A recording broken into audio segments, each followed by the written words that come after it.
భారతీయ Janata party సంబంధించిన నేతలు ఎవరో చెప్పాలి. రాజాసింగ్ గారు చెప్పినట్టు రాజాసింగ్ గారు విమర్శ చేసినారు. అంటగా అవుతా ఉన్నారని ఎవరో చెప్పు దమ్ము ధైర్యం ఉంటే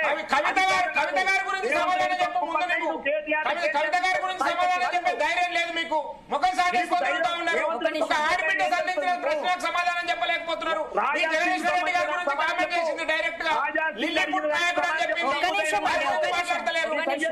నేను బండి సంజయ్ గారిని హోంశాఖ సహాయ మంత్రి అడుగుతున్నా. ఎవరో చెప్పు కుమ్మక్కైన వాళ్ళు. మీరు కాంగ్రెస్ కుమ్ముక్కైంది. అందుకనే ఈ ఆటలు సాగుతా ఉన్నాయి తెలంగాణ సమాజంలో.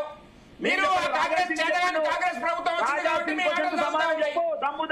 నిజంగా కాంగ్రెస్ ప్రభుత్వానికి చిత్తశుద్ధి ఉంటే మీరందరూ ఈ పాటికి జైల్లో ఊచలు లెక్క పెట్టేవాళ్ళు. సభ్య సమాజంలో మీ మీద ఎవరు బలమైన ప్రతిపక్షం ఉంటే వాళ్ళు జైలు పంపాలని నీ ఆతృత అంటున్నా భారతీయ జనతా పార్టీ. మీరు బలమైన ప్రతిపక్షం ఏంది? మీరు సున్నాపరమైన ప్రతిపక్షం. మీరు బలమైన ప్రతిపక్షం అని మీరు అనుకుంటున్నారు. మిమ్మల్ని ప్రజలు ఎప్పుడో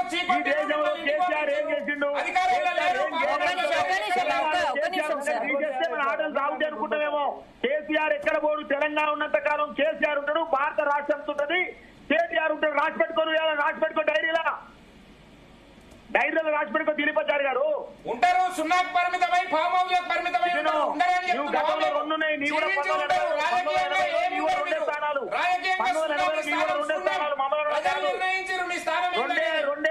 నీ రెండేకప్పుడు కూడా గట్టే కేసీఆర్ మళ్ళా వస్తాడు. ఎన్నో చూసినాం.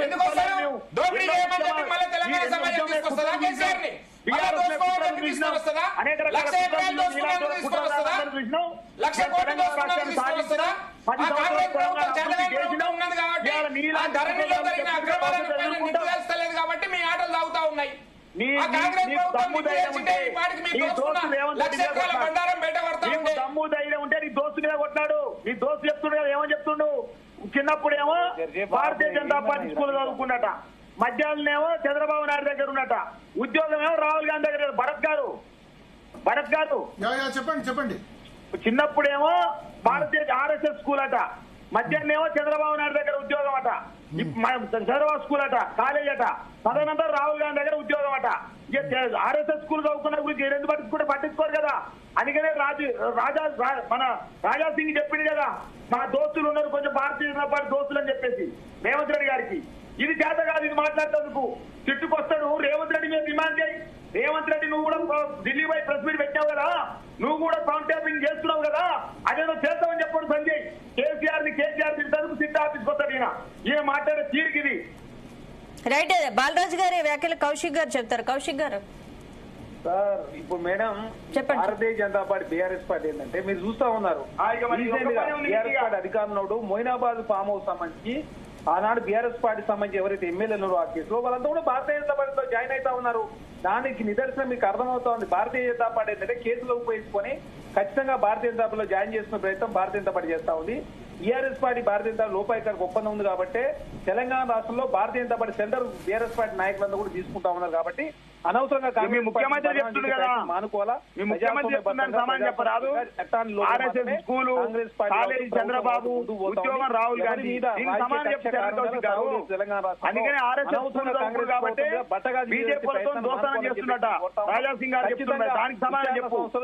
రాష్ట్రంలో పారదర్శకంగా ముందుకు పోతా ఉన్నాయి.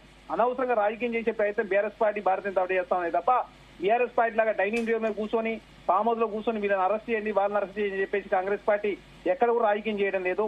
చట్టం ప్రకారం మాత్రమే సిట్ విచారణ జరుగుతా ఉంది, ఏసీ విచారణ జరుగుతా ఉంది, కమిషన్ విచారణ జరుగుతా ఉంది తప్ప వాళ్ళలాగా కేసులను బూచి చూపించి భారతీయ జనతా పార్టీ లాగా బీఆర్ఎస్ పార్టీ నాయకులను జాయిన్ చేసుకుంటూ దేశంలో మిగతా పార్టీ నాయకులను జాయిన్ చేసుకునే ఉద్దేశం కాంగ్రెస్ పార్టీ లేదు.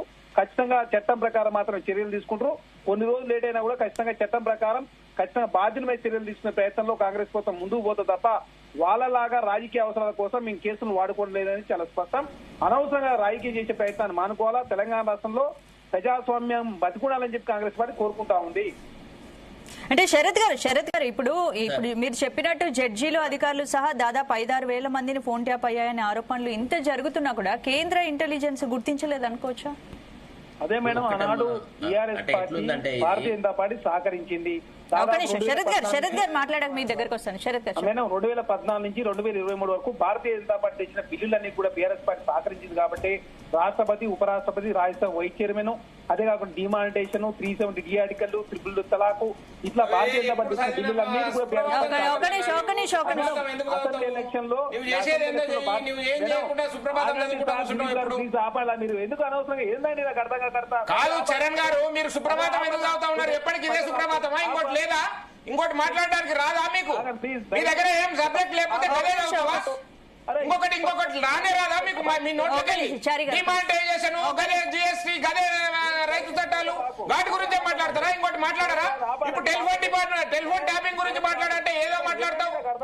మీరు ఎందుకు నన్ను డిస్టర్బ్ చేస్తారు? మీకేం మాట్లాడడానికి వస్తుందని మాట్లాడతారు. మీరు ఒకటే మాట్లాడుతా ఉన్నారు.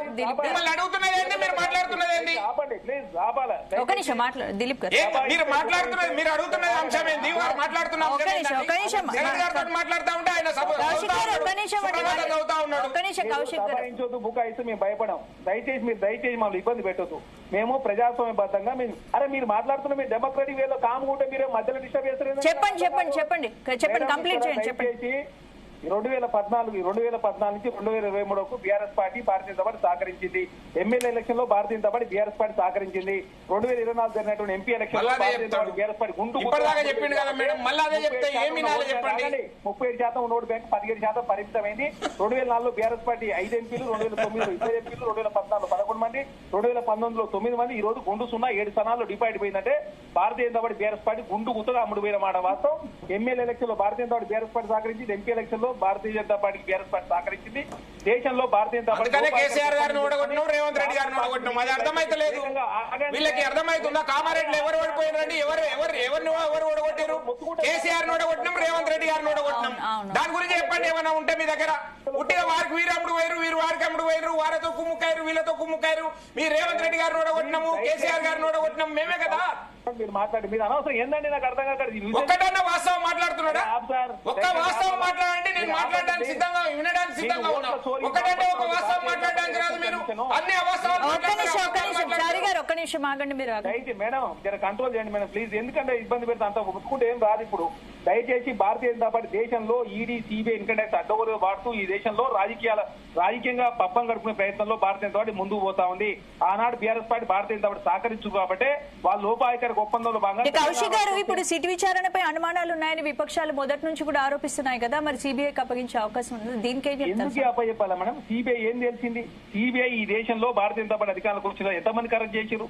ఇంకా సిబిఐ కేసులు, ఈడీ కేసులు అందరూ కూడా భారతీయ జనతా పార్టీలో షెల్టర్ తీసుకుంటా ఉన్నారు. భారతీయ జనతా పార్టీలో జాయిన్ అవుతా ఉన్నారు. భారతీయ జనతా పార్టీ కాబట్టి దయచేసి భారతీయ జనతా పార్టీ ఈ దేశంలో వాస్తవమో మేము అన్నిటి మీద చర్చ చేయడానికి సిద్ధంగా ఉన్నాం. ప్రజాస్వామ్య బద్దంగా ఉన్నటువంటి ఏదైతే ఎలక్షన్ కమిషన్ కూడా ఏకంగా ఓట్ల చోరికి ఎలక్షన్ కమిషన్ భారతీయ జనతా పార్టీ పాల్పడ్డమాట వాస్తవం. మొన్న 2024